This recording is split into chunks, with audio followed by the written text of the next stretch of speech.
Rebonsoir. Voilà. C'était en train de parler dans ma tête, là, et je me disais, je pensais à l'affaire Pellico, vous voyez, cette pauvre femme qui a été violée, et c'est dégueulasse, ce qui lui arrive, c'est dégueulasse. C'est ignoble, on est d'accord. Et j'espère que tous ces merdes iront en prison. Vous, les merdes qu'il avait violées, irez en prison. Je l'espère. Qu'elle aurait gain de cause. Et c'est pas ça mon appel. Alors je me posais une question. Parce que cette femme, jusqu'à ce qu'un jour, elle découvre à la gendarmerie, à travers d'une vidéo, qu'elle a été violée pendant 10 ans. Bah allez. Ça doit faire... Oh, rac. Tu te rends compte, tu vois des vidéos, tu te vois à poil en train de te faire pénétrer par le cul, en train de faire des fellations, tout ça endormi, hein. Tu pipes, tu te fais niquer tout ça endormi. Viol. Même si t'es pas endormi, c'est viol. Mais bon, viol. Bah allez. Donc la gonzesse, elle arrive, enfin la bonne femme, la madame, parce qu'excusez-moi avec respect, c'est une dame. Elle se rend compte de ça. Bah allez. Alors, quelle est la différence? En fait, je me posais la question, moi, par exemple, si vous avez lu mon livre, et le prochain, qui est déjà sorti depuis le 12 dans les Tanco, hein? Alors, est-ce que j'aurais préféré me rendre compte un jour dans ma vie que j'ai été violée? C'est dur la question.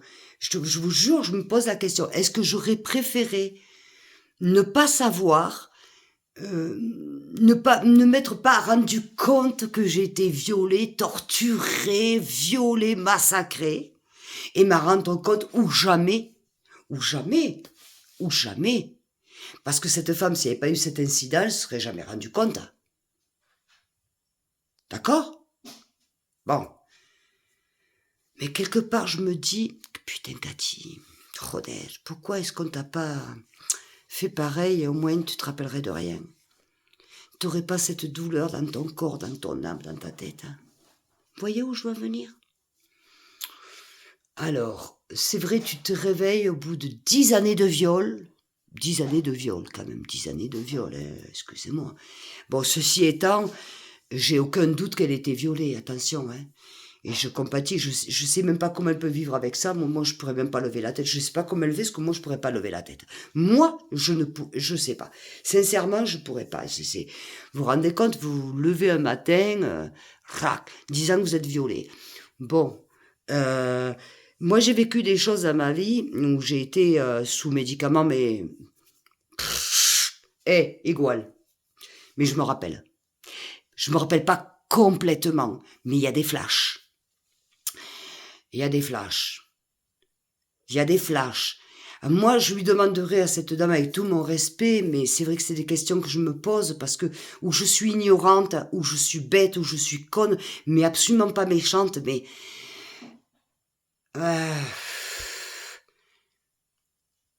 Quand tu te lèves le matin, je sais pas, ça te fait mal là quand on t'a piné toute la nuit, ça te fait mal. Excuse-moi. Moi, en tout cas, ça me fait mal, hein, je sais pas. Il y a plein de choses. Ceci étant, attention, hein, je ne doute en aucun cas du viol de cette dame. Attention, hein, aucun cas. La question que je me pose, c'est, dans mon cas, évidemment, ça s'attire pas trop les journalistes. C'est pas l'affaire Pellico. C'est juste une enfant maltraitée, torturée et violée. C'est tout. Juste une enfant de 6 ans torturée, violée. C'est tout. C'est pas grave, ça. Non, ça, c'est pas grave. Allez. Et cet enfant, la DAS l'a vendu à une secte, le patriarche. Reviolé, torturé et battu. Voilà. Mais ça, c'est pas grave. Vous savez pourquoi c'est pas grave? Parce que ça vend pas le papier. Avec ça, on gagne pas de l'argent.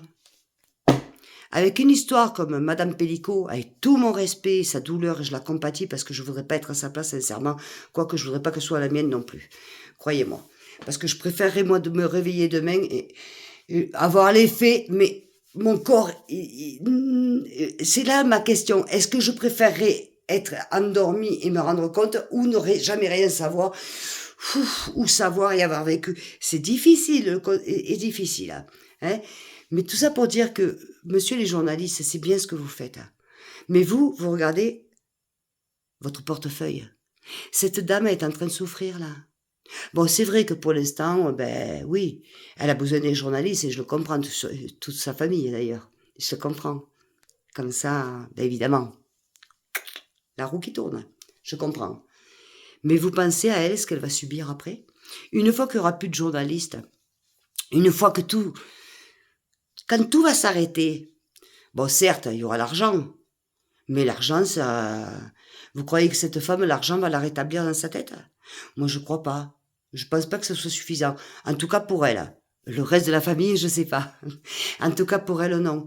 Parce que quand on est abîmé comme ça, quand on se rend compte du jour au lendemain qu'on est trahi, que son propre mari l'a violée pendant des années, et faite violer par d'autres hommes, croyez-moi, je crois que si elle tient le coup aujourd'hui, c'est grâce à ses avocats, pas au reste. En tout cas, pas à vous, grâce à vous les journalistes. Grâce à vous, oui. Pour ça, oui. Mais de son moral, elle a intérêt à être forte. En plus, j'aime cette femme. Parce que quand elle parle, en plus, elle ne pense même pas à elle. Elle pense aux autres. Et en plus, pendant le procès, vous l'humiliez. Pas vous, les journalistes. Mais elle est humiliée. Vous comprenez pourquoi les victimes ont peur de porter plainte? Ce qu'a vécu cette femme, l'avantage qu'elle a, excusez-moi parce qu'il y a toujours un avantage à quelque chose, c'est qu'elle ne se rappelle de rien. Elle découvre. Et ça doit être une erreur. Une horreur, pardon. C'est le seul avantage qu'elle a. Bon, après les autres, ils viendront derrière, évidemment. Mais je vois pas trop d'avantage dans sa vie, la pauvre. D'accord? Mais tout ça pour vous dire que, oui, il y a l'affaire Pellico. Mais oui, il y a d'autres affaires aussi. Vous croyez que c'est normal qu'une enfant de 6 ans et demi soit violée, que les personnes qui l'ont violée soient en vie et le revendiquent, torturée, violée, massacrée. Vous croyez que c'est normal? Et ça, on n'en parle pas? Ben non, ça fait pas le buzz, ça vend pas du papier, hein, évidemment. Hein. C'était mon coup de gueule, mes amis, à YouTube, parce que comme je vous l'ai dit, eh ben, comme j'ouvre trop ma gueule pour certaines choses, ou je sais pas, en tout cas, ça n'intéresse pas, alors je fais via YouTube. Voilà. Et pourtant, tu étais ma maman de Catherine Boudouin-Barneron, édition Archipel. Enfant torturé, enlevé, kidnappé à l'âge de 6 ans et demi, violé, torturé par sa propre maman. Maman, coucou, je parle de toi. Voilà. Postez un coucou. On reparle après parce que j'ai un petit coup de gueule là. Mon respect à Madame Pellico. Tout mon respect. Ne voyez pas l'amalgame. Attention, hein. Attention. Et tout mon courage pour elle. Parce que croyez-moi, Madame Pellico, vous en allez avoir besoin. Mais besoin. Je vous assure, je vais avoir 60 ans. Et moi, de tout ça, de 6 ans et demi, je l'ai encore. Hein. Parce que moi, je me rappelle. Moi, je me rappelle. Je ne l'ai pas découvert hier.